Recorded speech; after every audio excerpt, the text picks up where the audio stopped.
Americans when combined with the administration's prior actions, providing them with information about how they can stand to benefit from upcoming debt relief programs. In April, the president announced his administration's new plan to deliver relief to millions of Americans, including those whose balances have grown due to runaway interest and those who have been repaying their loans for a very long time. This is in addition to the nearly 5 million Americans who have already received relief. Despite attempts by Republican elected officials to block our efforts, this administration is committed to fixing our broken student loan system and giving Americans a little bit more breathing room. Next, I want to highlight our new announcement to address the overdose epidemic and save lives. Since day one, the administration, President Biden, Vice President Harris have prioritized action to combat the scourge of illicit fentanyl and beat this crisis, leading to the first decline in overdose deaths in 5 years. These actions include stopping more illicit fentanyl at ports of entry in the last 2 years than in the last 5 years combined, sanctioning over 300 persons and entities engaged in the illicit drug trade, making naloxone a life-saving opioid overdose reversal medication widely available over the counter, and mobilizing global leaders to join the fight against this global epidemic. Today, the Biden Harris administration is announcing two new initiatives to build on these ongoing efforts, including a new national security memorandum directing every federal agency and department to do even more to stop the flow of narcotics into the United States, and a call on Congress to pass legislation that would close key loopholes drug traffickers exploit, increase penalties on traffickers, and more. We also continue to call on Congress to pass the bipartisan border security agreement, which would deliver funding for thousands more border agents and 100 more high-tech drug detention machines. Congressional Republicans must stop putting partisan politics over American safety and national security. And today, as you can see, we have two guests joining us to speak on both domestic news and foreign developments. First up, we're joined by Secretary of Agriculture Tom Vilsack to discuss new actions the administration is taking to address the effects of discrimination in farming and ranching. Thanks to the president's Inflation Reduction Act, this historic action delivers on a promise the president made to help farmers and ranchers who were unable to access federal resources due to discrimination in farm loan programs. Farmers and ranchers work around the clock to put food on our tables and steward our nation's land. So it is critical we do everything we can to support them, especially when they suffer the injustice of discrimination. President Biden will continue to ensure that all American farmers specifically and ranchers have the tools and resources they need to be successful. And with that, Secretary Vilsack, the podium is yours. Thank you. Karine, thanks very much. As I briefed the president today, the Department of Agriculture has just completed an important step in advancing a key commitment that the president made. We're able to announce today, thanks to Section 22007 of the Inflation Reduction Act, that more than 43,000 individuals in all 50 states, the District of Columbia, Puerto Rico, the Virgin Islands, and American Samoa are receiving direct financial assistance in response to discrimination that they reported to have experienced at USDA farm lending programs prior to 2021. This action advances a key priority of President Biden and Vice President Harris when they laid out an executive order signed on day one to advance racial equity and to support for underserved communities through the federal government. Now, this financial assistance is not compensation for anyone's loss or the pain endured, but it is an acknowledgement by the department. Our hope is, and the president's hope is, that this financial assistance will help many farmers stay on the farm, contribute to our nation's food supply, and continue to do what they love. The culmination of this program is an important marker in our effort to rebuild trust and to make USDA an equitable and accessible department that truly serves all of its customers. And it's the result of a lot of really hard work by many, many people deeply committed to that effort, and as well by third-party organizations that directly administered this program. This announcement is significant. It represents USDA acknowledging and responding to reported past discrimination, such as racial, gender, or disability discrimination. I'm grateful to the individuals who took time to complete applications and in doing so relived their stories, which I know for many was not an easy task. Our priority has been getting the assistance out the door. The work will continue as we analyze the information provided, dig into details, and assess what it tells us about ways in which we can continue to break down barriers at USDA. Now, we're committed to releasing additional information about these awards as our analysis continues. This is also a milestone in connection with our implementation of the Inflation Reduction Act, which has made historic investments across dozens of USDA programs to keep farmers farming, to invest in climate-smart agriculture. And we've worked hard in ways that reach historically underserved and new and beginning farmers. We're supporting the development of a clean and more affordable energy infrastructure, and we're improving the health of our country's forests and making them more resistant to wildfires. To date, we've obligated over $12 billion of that funding, which in many cases has reached the smallest, most rural, and often most under-resourced communities. What the Inflation Reduction Act has done in many cases is to give us the tools at USDA, not just to help people, but to show to them that USDA is open for business to them. A lot of these changes have been informed by our work implementing another section of the Inflation Reduction Act, Section 22006, which allotted $3.1 billion for farmers in financial distress. Through the 22006 program, we've been able to work directly with over 43,000 farmers as well who had loans through USDA, but who were struggling to repay them, providing them some relief. Under Section 22006, in 2 years, we've distributed $2.4 billion to those nearly 43,000 farmers who were in financial distress. Because of that assistance, many of them have given a second chance at farming and are now able to pass their farms down to the next generation. Our experience in implementing this section of the IRA has also informed many changes at the Farm Service Agency, where our farm loans are made. Changes at FSA under this administration have included, but not necessarily been limited to, diversifying the agency leadership and county committee membership, the ability to apply for farm loans and make loan payments online, which is new this year, a streamlined and shortened paperwork requirement, and new processes that have reduced the need for human discretion in loan decision-making. While the discrimination payments of nearly $2 billion today are a look at the past, what all of this broader work boils down to is learning from that past so we can create a better future, one where everyone who wants to participate in farming and agriculture has a fair shot of doing so and continuing to do so, and that all of America's communities, regardless of how rural or remote they may be, are getting the investments they need to thrive. We're truly working to live up to our moniker, the People's Department. And with that, I'd be glad to respond to questions if there are any. Hey, Secretary Vilsack, thanks for being here. About a month ago, the USDA released a sort of comment period on climate-friendly assessment of climate-friendly policies. I realize that's not what you're here to talk about today, but it is about a month since it came out. And I want to ask you, what the comments have been, but also looking at the possibility that, in fact, former President Trump could be reelected, and how do you secure the changes that you've been able to enact and avoid them from being reversed when if a new administration came in? Let me answer the question generally without going into specifics about the election, because as I mentioned to Karine, I don't really want to get arrested for violating the Hatch Act today.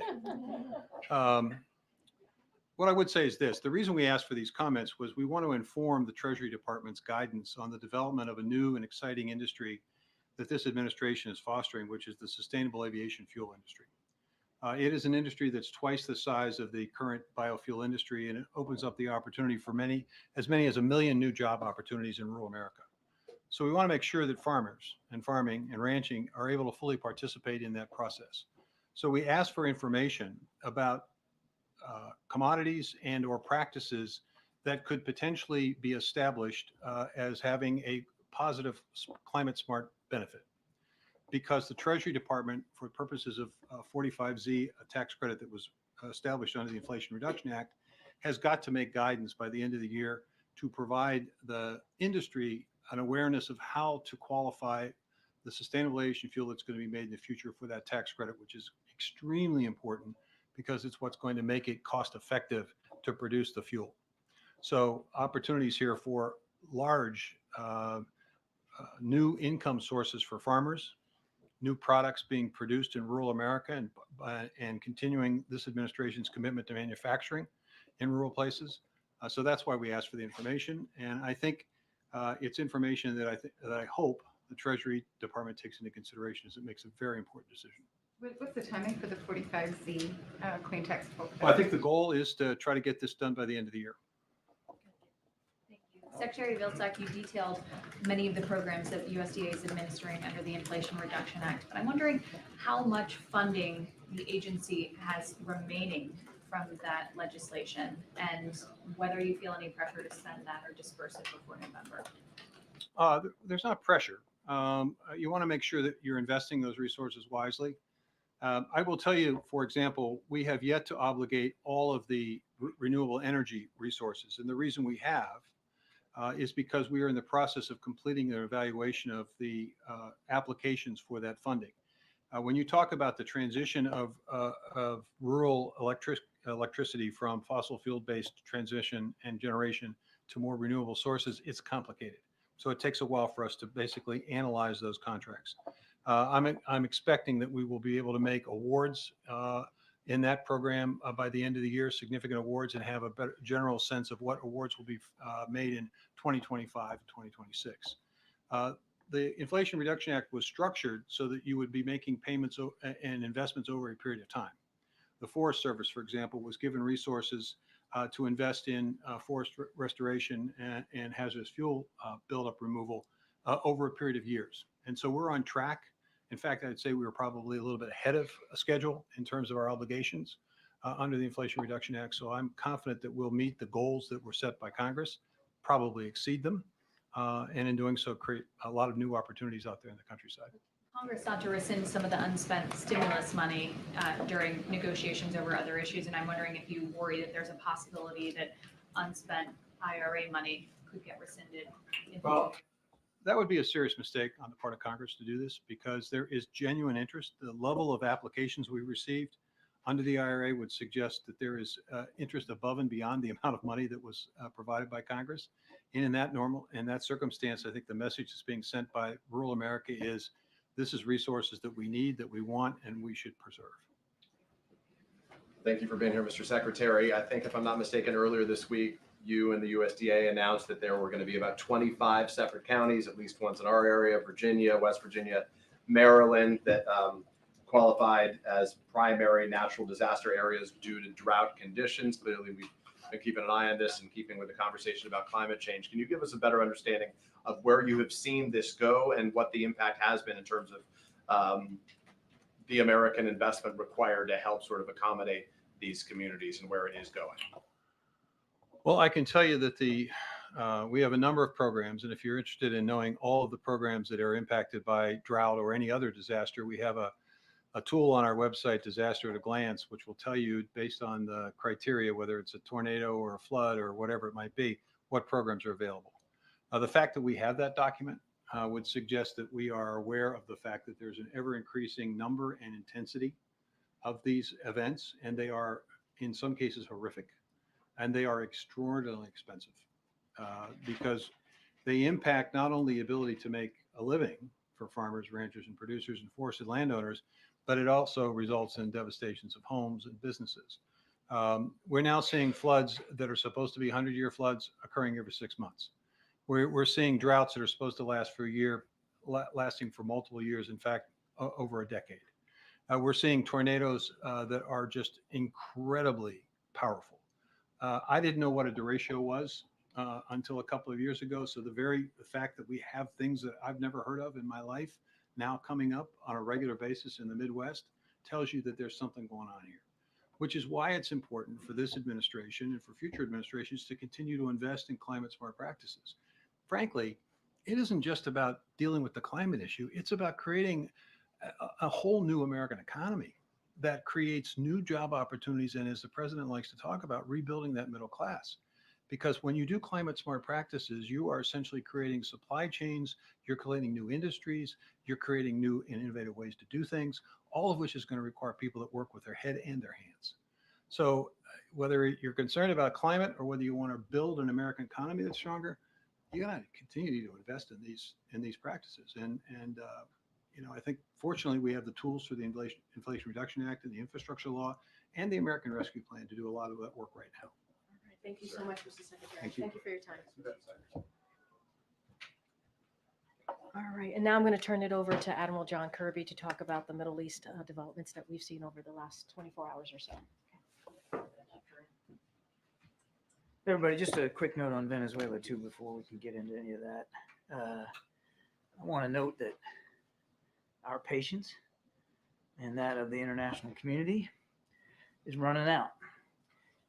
It's running out on waiting for the Venezuelan electoral authorities to come clean and release the full detailed data on this election so that everyone can see the results.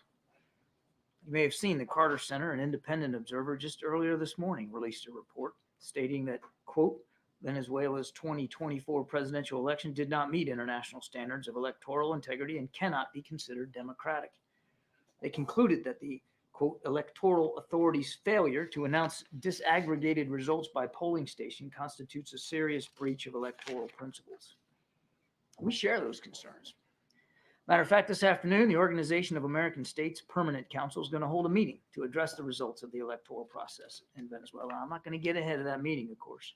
I would simply reiterate that the United States joins other democracies in the region and actually around the world in expressing serious concerns about these subversions of democratic norms. Now, as you all know, the Venezuelan people have taken to the streets to demand that their votes be counted. You can't very well blame them for that. We have serious concerns about the reports of casualties, violence, and arrests, including the arrest warrants that Maduro and his representatives issued today for opposition leaders. We condemn political violence and repression of any kind. And our hearts, of course, go out to all the families that have lost a loved one or facing injuries they got to try to recover from. Alongside the international community, we're watching and we're going to respond accordingly. Now, as Karine alluded to, I know that you're all interested a whole heck of a lot in events that occurred in the last 24, 48 hours in Iran and Lebanon. I want to manage expectations here and let you know that there's going to be a significant limit as to the operational detail or anything else that I can talk about today. So I just, as precursor, I just want to let you know I'm happy to take the questions. I don't know that you're going to like all the answers. Well, with our expectations tempered, can you talk about whether the United States had any previous knowledge of the assassination beforehand? No. Again, I'm not in a position to. Just want to. No, you can't say that we had knowledge, or no, we had no knowledge. You throw your voice pretty well all the way to the back of the room. You just need a puppet. Let me just clarify here. I'm not in a position to confirm the reports coming out of Tehran. I've seen the statement that Hamas put out. I can't confirm or verify. We have no independent confirmation. But I can state that I also have no conversations around that reporting that I could speak to today. And can you talk about the White House's view on an impact on a potential ceasefire and how much this complicates and delays the prospect of one? It's always been a complicated process. I mean, my goodness, how many times have we talked about it in the last few months and even in just the last few weeks? I think it's too soon to know what any of these reported events could mean for the ceasefire deal. But if I could add 2 points, one is that doesn't mean we're going to stop working on it. In fact, we have a team in the region right now as we speak to try to continue to work with our counterparts to move this forward because it's that important. And number two, as I kind of alluded to earlier, it's always been complicated work. And it's not like the complications with every passing day get easier. And that includes today. Our job since the beginning of this conflict, in addition to making sure Israel has what it needs to defend itself, in addition to making sure the people of Gaza aren't suffering more than they already are, is to manage risk in the region. One of the things the president's been very focused on is trying to prevent escalation here. That work is complicated and difficult every day, and that includes today. Thanks, Karine. Thanks, Admiral. Admiral, earlier this week you said that fears of an all-out war in the Middle East were exaggerated. Is that still your assessment, the White House's assessment of the situation following these latest strikes? We don't believe that an escalation is inevitable, and there's no signs that an escalation is imminent. But I also said that we watch it very, very closely. I also said and said again today that this is something that we've been concerned about since the 7th of October. It's not like we're brushing off concerns at all. We're watching this very, very closely, and it's been a chief concern of the president. Will the White House be urging restraint from Israel following this? I'm not going to talk about our diplomatic discussions with our Israeli counterparts. We have been working hard to keep this war from escalating, just as we've been working very hard and are today to make sure Israel has what it needs to defend itself. Thanks. Can you tell us, was the president briefed on this last night as the reports started coming out, and how he's been informed about this throughout the day? The president was briefed on reports coming out of the Middle East. He routinely, I'm not going to get into the specific timing of the parameters of it, but he has been kept fully informed, as you would expect that he would be from the national security team. And that means on a continuous basis as well. Egypt's foreign minister said in a statement that the assassinations undermine the strenuous efforts made by Egypt and its partners to stop the war in the Gaza Strip. You had just said in an earlier answer that it doesn't mean that the United States would stop working toward a ceasefire deal, but can you talk about the concerns about the negotiators continuing that work and what this means about that going forward? I would just tell you, as we're standing here today, they're still at that work, and we've got a team in the region, and we're going to keep the shoulder to the wheel. It's that important. And we still believe the gaps are narrow enough to be closed. We still believe the details can be hashed out. It's too soon to know, based on the reporting over the last 24, 48 hours, what impact any of this is going to have on the ceasefire deal. It was always complicated. It remains complicated.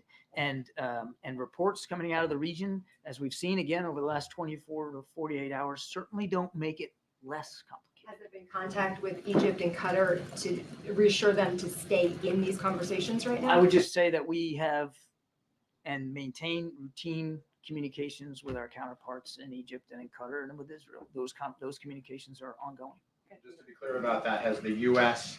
reached out or had contact either directly or indirectly with Iran since the occurrence in Iran? I have no diplomatic conversations to speak to, certainly none of that type.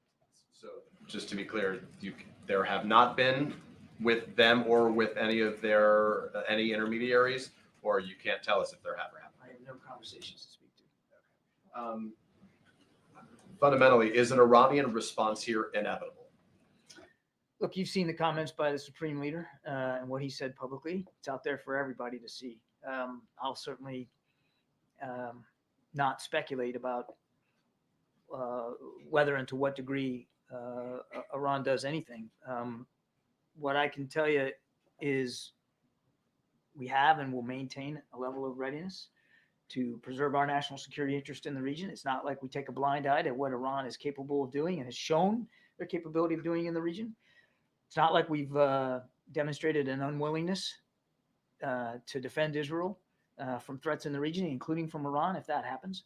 And we maintain that capability and that readiness to do so now.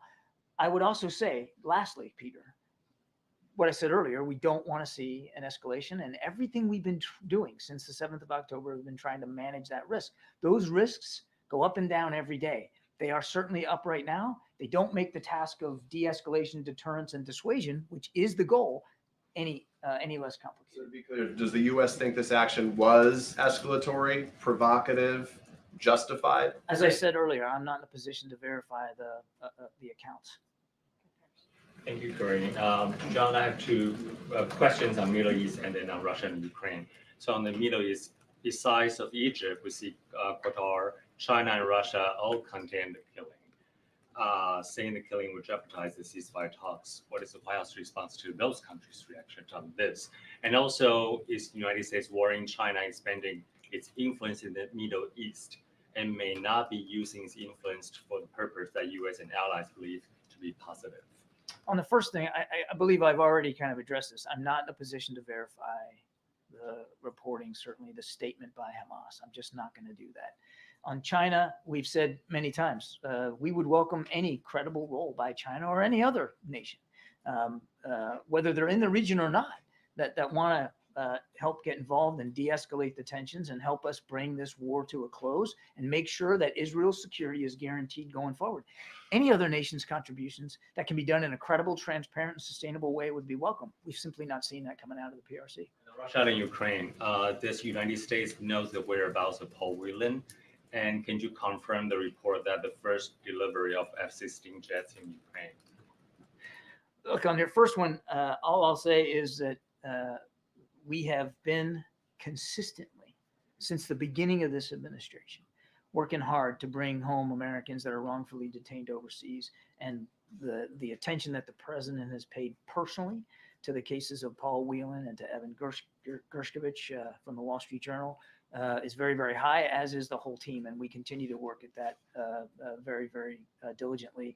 On the second question, you'd have to talk to the Ukrainians. I'm certainly not going to talk about weapons capabilities. I will only add that, to remind, as we have said at the NATO summit, that the process of providing F-16s to Ukraine continues to move forward. We've said that they will be operational by the end of the summer. We have no reason to doubt that.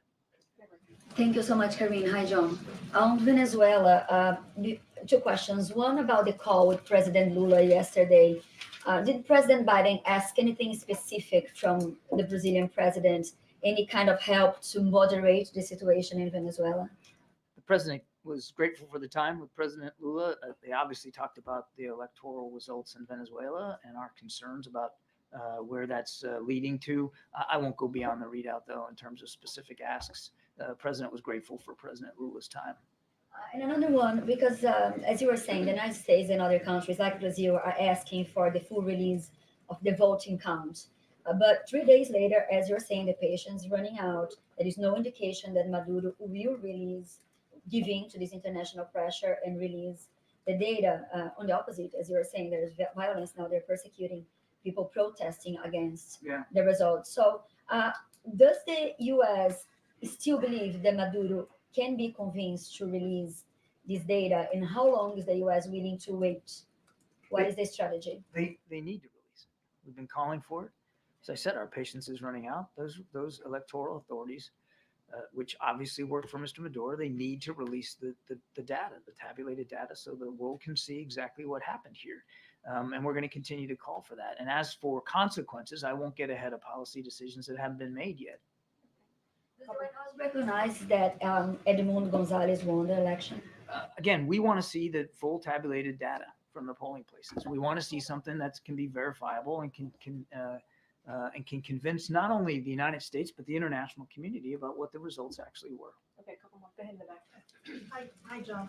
Two of Al Jazeera journalists were killed today in Gaza, Ismail al-Ghul and his cameraman Rami al-Rifi, in an Israeli airstrike. It was obvious they were journalists. Everything was clear that they were journalists and were targeted. Are you condemning this, and do you have any other reaction regarding the killing of journalists? It's continuing since October 7th.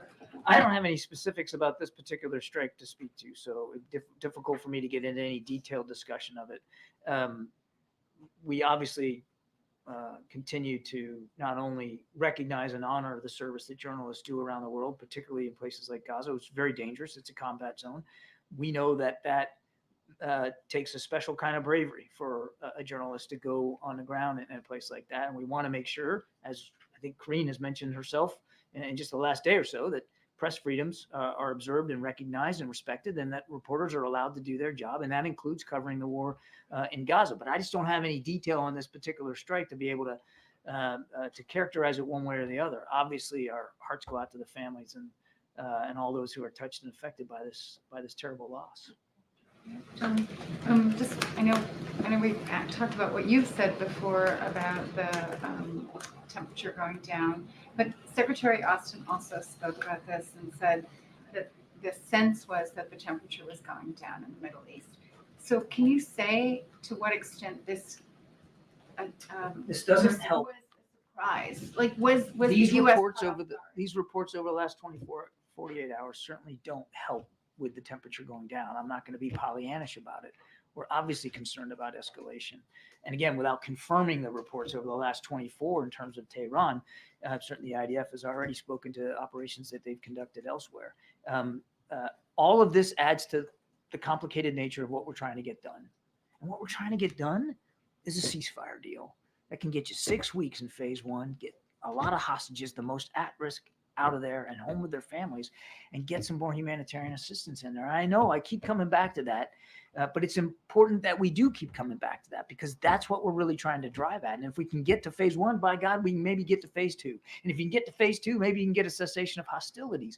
When you have events, dramatic events, violent events caused by whatever actors, it certainly doesn't make the task of achieving that outcome any easier.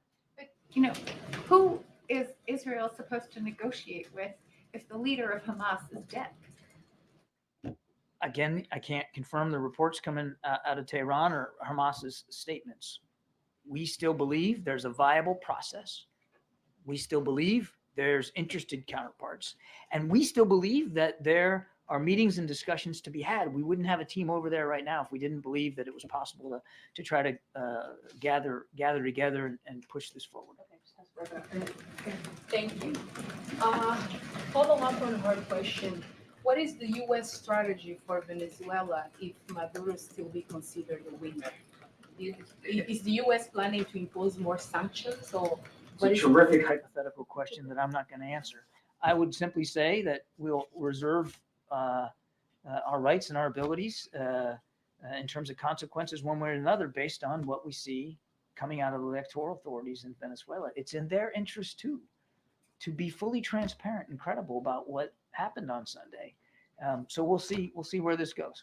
if he considered to be the winner, what the U.S. planning to do? Let's see the results. Two questions for you.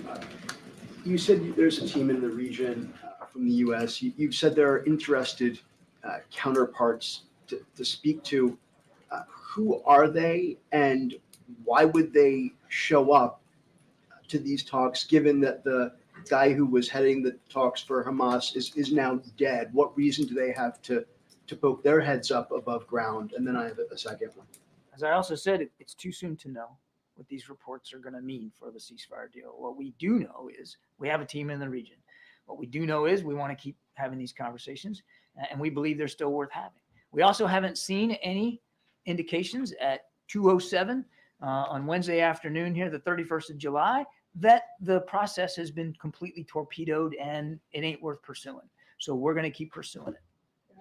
On the process being torpedoed completely or otherwise, my colleagues and I have spoken to family members of hostages who are still being held, and the view among many of them is that Netanyahu and his government do not want to deal. And Netanyahu in particular does not want to deal because if there is a deal and the war ends, his government collapses and he possibly continues on trial for corruption and goes to prison. Does the president still believe that the prime minister is acting in good faith here? Based on the constructive conversations that we had with the prime minister last week, we still believe that this is a worthy endeavor. We still believe that the gaps can be narrowed, the details can be fleshed out, and a deal can be had. Now, again, it's too soon to know what these recent events over the last 24, 48 hours are going to do to the process. I don't want to sound overly sanguine here, but we still believe the deal on the table is worth pursuing, and the hostages need to come home, and we're not going to stop trying to work on that. Those conversations, all of them took place before the events of the last few days. Is the president open to changing his view based on what has happened? I mean, I've never known President Biden to ever not be willing to look at things with a fresh set of eyes. And as I said earlier, it's just too soon to know with the reports coming out of the region what kind of impact there's going to be on the ceasefire deal. What I can tell you he hasn't changed his mind on is that we want to get the deal, that we want to pursue it, that the deal on the table is a good one. Both sides ought to accept it. They ought to sit down in earnest and hash through these details that have to be fleshed out and close the gaps that we believe can be closed. And let's move forward. Let's get phase one in place. He hasn't changed his mind on that, not at all. Thank you so much, Admiral. I appreciate it. Okay. Just have one thing at the top. So I wanted to mention that the President and the First Lady and the entire administration are proudly cheering on Team USA. The women of USA Gymnastics brought home a gold medal with an unbelievable performance. And Simone Biles now has more Olympic medals than any U.S. gymnast in history. And the U.S. men's gymnastics team brought home their first medal in 16 years. But it's not just our gymnasts that are winning big. The U.S. swim team have scored gold in 2 contests, and the women's rugby team won their first ever Olympic medal with an incredible win. From tennis, soccer, and basketball to fencing, track, and volleyball, our nation's athletes are making us all proud. Our athletes are, as the president said, the big reason so many of us believe we can do big things.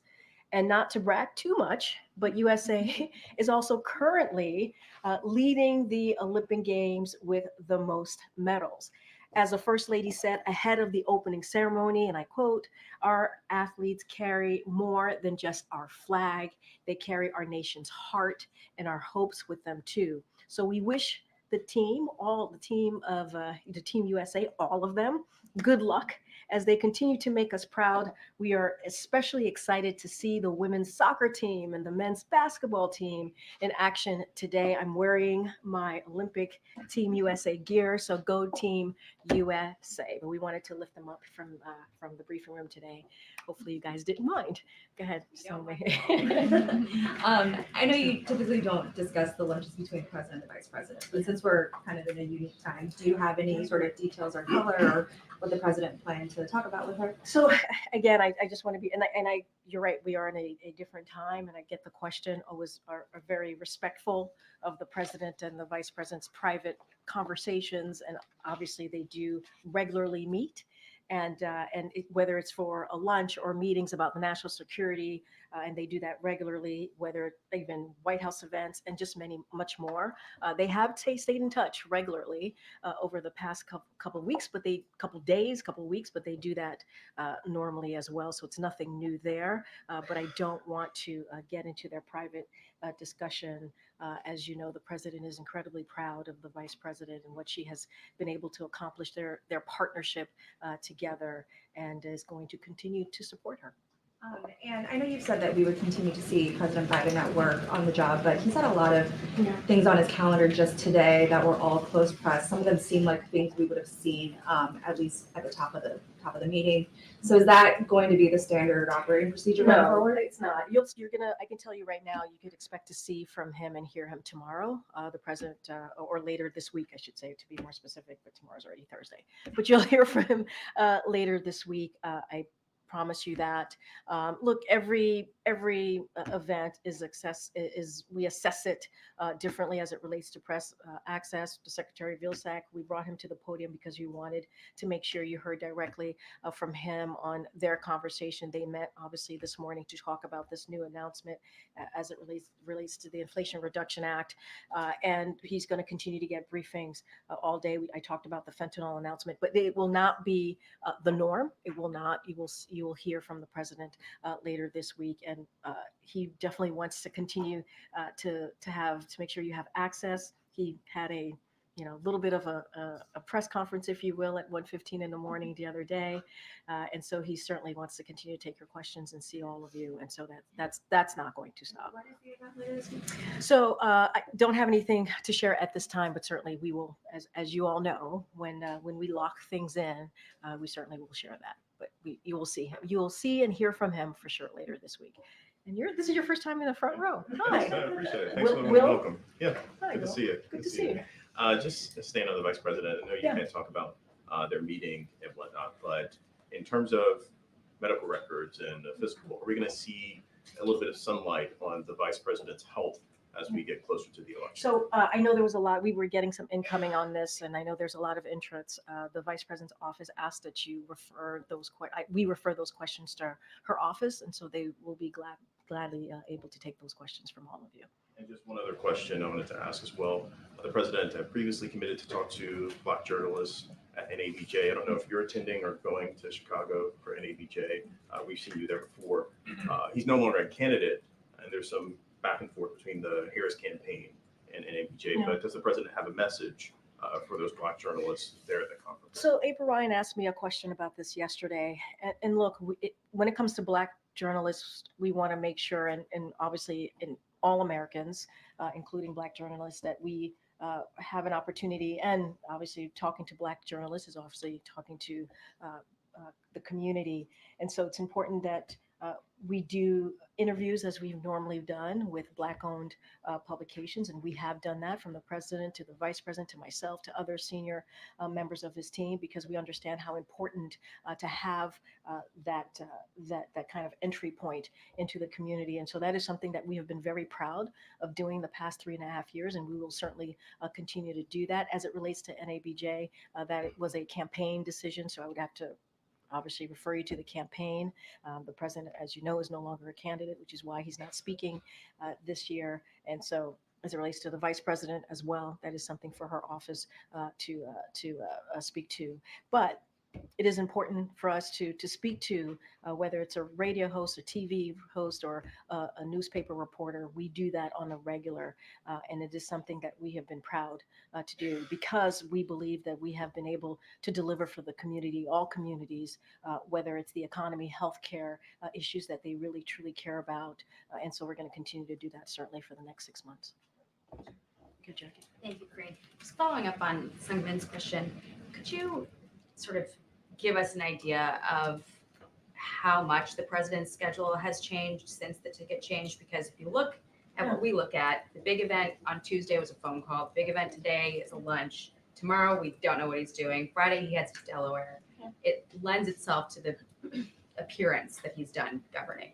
No, he's not done governing at all. I think that appearance would be false. It would be a misled appearance. I understand the question. What I will say, we were in Austin on Monday. We were obviously in Texas. We went to Austin, went to Houston. He went to pay his respect to the late Congresswoman. He went to Austin to make a very important announcement, as we went back and forth on this yesterday on SCOTUS reform, which is something that majority of Americans want to see. We got back. We landed on Marine One on the South Lawn at 1 o'clock in the morning, took some questions. That was something that he wanted to do. Took a couple of questions from press. We were out for about 12 hours. He continues to meet with his team today. And as I said, you will see him later this week. You will hear from him directly later this week. And I think, again, I'm going to throw Matt Visor here into the conversation. We are recalibrating. I mean, that is very true. I mean, there is a change in just him stepping down for re-election. He's still very much the president, and we're trying to figure out what the next 6 months are going to look like. But we are committed. The president is steadfast on continuing to build on the unprecedented record that he has had with the vice president over the last 3.5 years. That doesn't change, but just give us a beat, and we certainly will be out there. And the president does want to continue to speak directly to the American people. You will see him. We heard from him, for instance, on the news unfolding in the Middle East. We heard from Secretary Blinken. We heard from Secretary Austin. We heard from the Vice President. It would be something that ordinarily we'd expect to hear. Stay tuned. Stay tuned. I just said that you're going to hear from the president later this week. And look, I think when it comes to the Middle East, when it comes to foreign policy more broadly, this is a president that has a record to stand on when it relates to making sure we're putting the national security of the American people first. This is something that he's done, making sure that we re-engage with our allies and also our partners. We saw what happened in the past administration. The president had to fix those relationships, and he did that in the last 3.5 years. When you think about reinvigorating NATO, you think about how the people of Ukraine has what it needs now to defend itself against Russia's aggression, so they can fight for their democracy and freedom. This is a president that has a long list of foreign policy accomplishments that he's incredibly proud of. And when it comes to the Middle East, the president has been incredibly engaged. From certainly from day one of what we have been seeing the developments there over the past just under a year. But he's going to continue to do that. You're going to continue to hear from him, and that will not change. So on the potential comment from the president on the Middle East, can you say anything more about what the venue would be? And then I'm just I just said you'll continue to hear from him, and I said you'll see him certainly later this week. That's what I can speak to. So next week, Vice President Harris is going to Detroit. The UAW has just endorsed her ahead of a rally that'll be taking place in Detroit. The administration began work on an Islamophobia strategy last year. Do you have any kind of an update for us on what's going on with that? Like, when are we seeing results? This, next week might be a good opportunity to sort of give an update on that, especially since Vice President Harris will be speaking then, in a community where there are a lot of Muslims and a lot of people who've been very concerned, particularly about Yeah, Gaza. so that I have to be careful on that because it's a campaign event, so I can't speak to what exactly she's going to be doing. You just mentioned the endorsement, so that's certainly for the campaign to speak to. But as you asked me about the strategy that we have put forward, look. The strategy that we've put forward on anti-Semitism, anti-Islamophobia is the first of its kind. We are taking that incredibly seriously, and we wanted to put together an all-government effort to make sure that we are to make sure that Americans here feel safe, and to know that this administration is certainly taking awareness and doing everything that we can from an all-government approach to deal with this, whether it's through the Department of Education, Homeland Security, and Department of Justice. This is an issue that is incredibly important, and we are going to continue to condemn any type of hatred against any community. That is something that we believe that there's no place in this nation for any type of violence. And so the president continues to be steadfast on this, continue to speak on this. I don't have an update on any of this at this time, but we have throughout the past year or so announced new actions. We'll certainly continue to do that. But as for today or even next week, don't have anything specifically to point out to you. I just want to follow up on that. The president has met, obviously, with various people who are interested in this issue and the unfolding violence in the Middle East.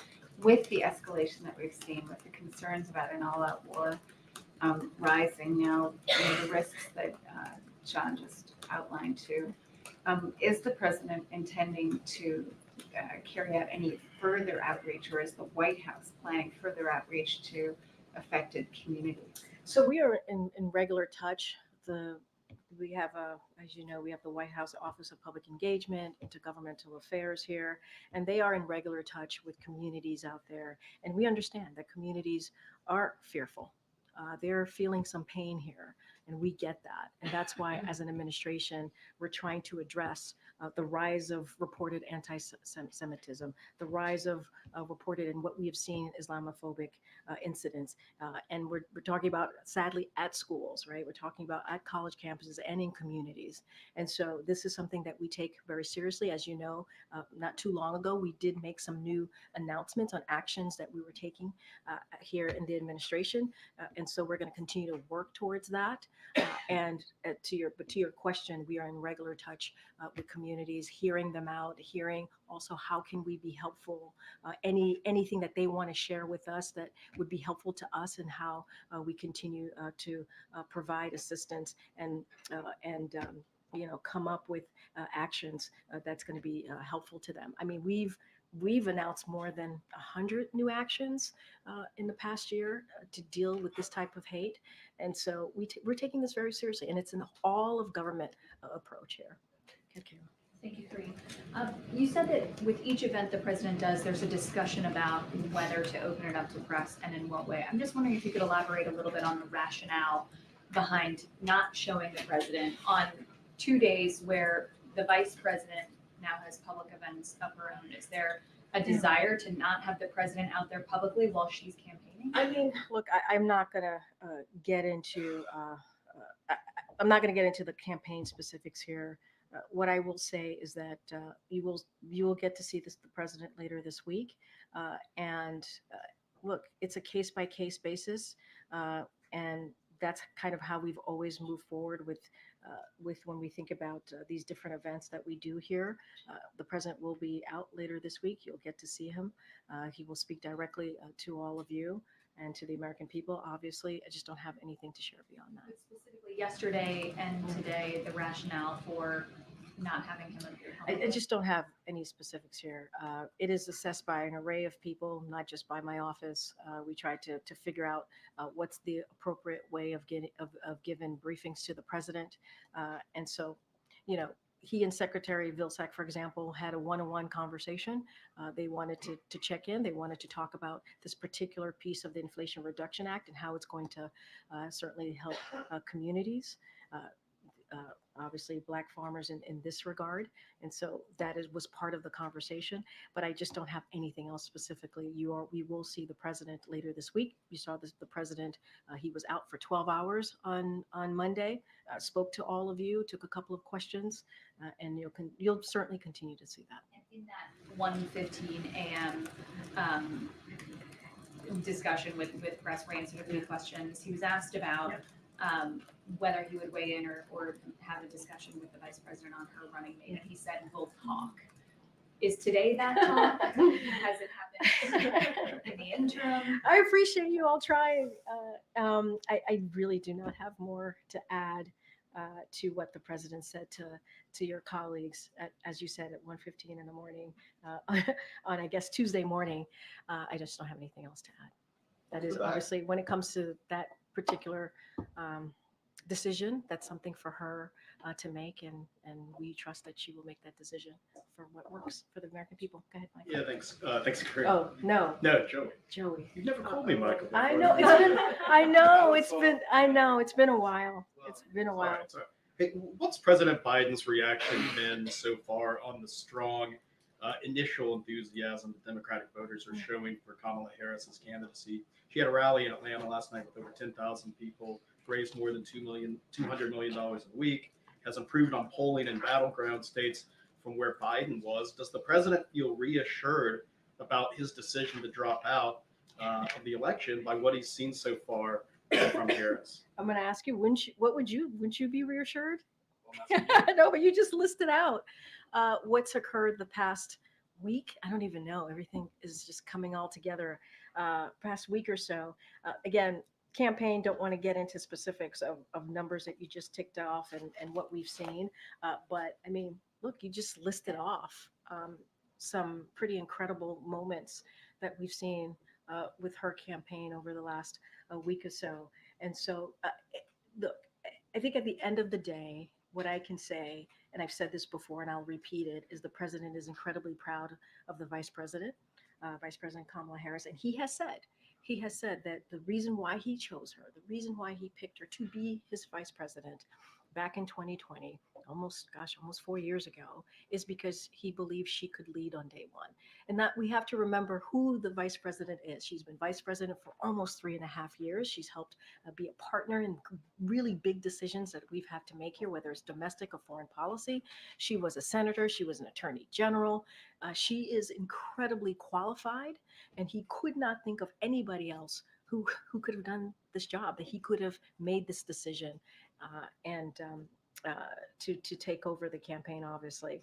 And so he's very proud of her, and I will just leave it there. And so he does feel reassured by that decision. I mean, he's proud of his decision. He's proud of his decision. And you just listed out a long list of reasons of why. Okay, Peter. If I can ask you about something that's happening at the NABJ right now, Donald Trump is speaking to some of the reporters who assembled there, and right out of the gates, there was what can best be described as a contentious exchange where the former president said, I'm asking this through the lens of someone who represents the president, vice president, not someone who has to speak as a campaign question.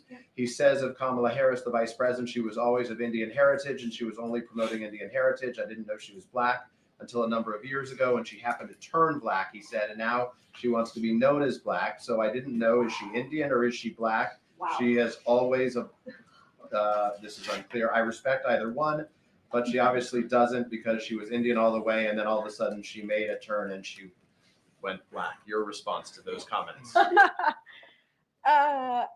He is a candidate, so I'm going to be super careful. Wait, no, hold on. I have more to say. I certainly have more to say. As a person of color, as a Black woman who is in this position that is standing before you at this podium behind this lectern, what he just said, what you just read out to me, is repulsive. It's insulting. And You know, no one has any right to tell someone who they are, how they identify. That is no one's right.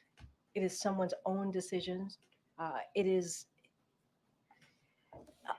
I'll add this, only she can speak to her experience.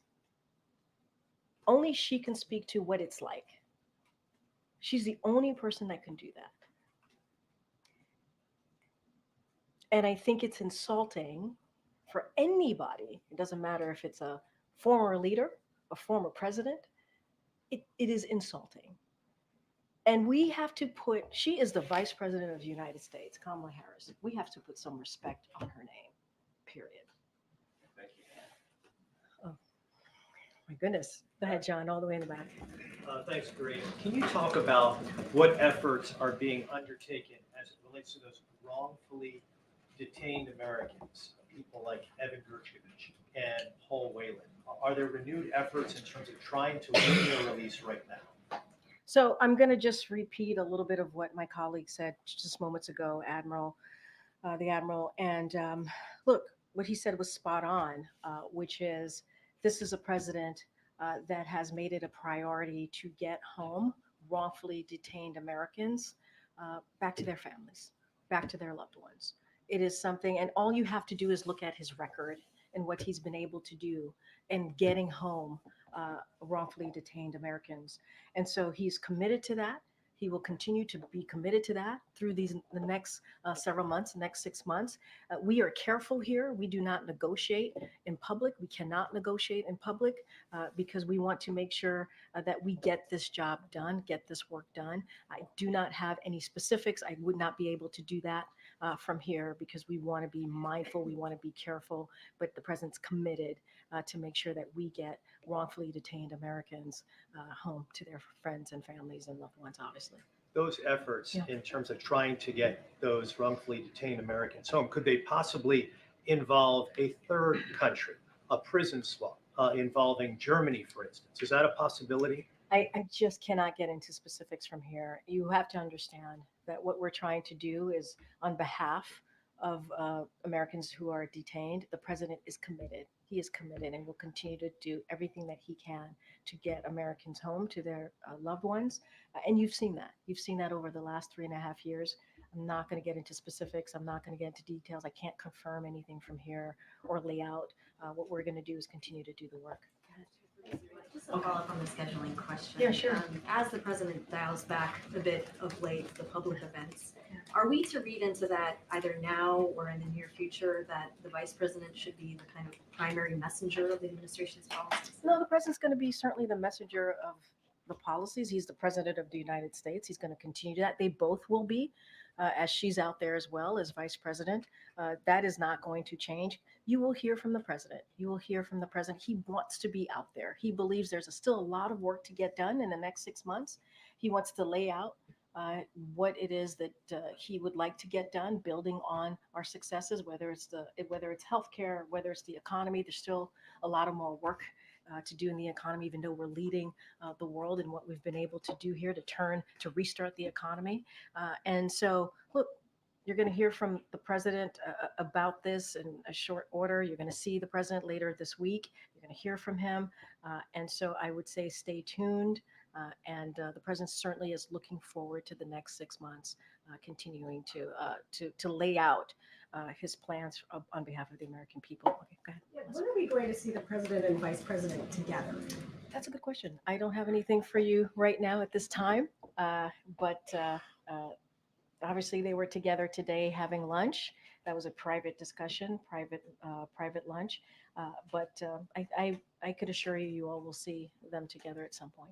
I do want to ask you about the border security legislation that the president still wants, and that the vice president Harris is also talking about. Would the president be willing to make a deal on that in the lame duck session when Congress is back?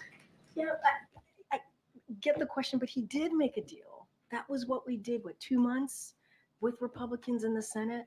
Yes, but they stopped agreeing to that. But it's so wild because we worked with Republicans and with Democrats, And if this deal in Congress, obviously in the Senate to be more specific, and if this deal would have gone through, it would have been the toughest, fairest bipartisan border security legislation in modern history.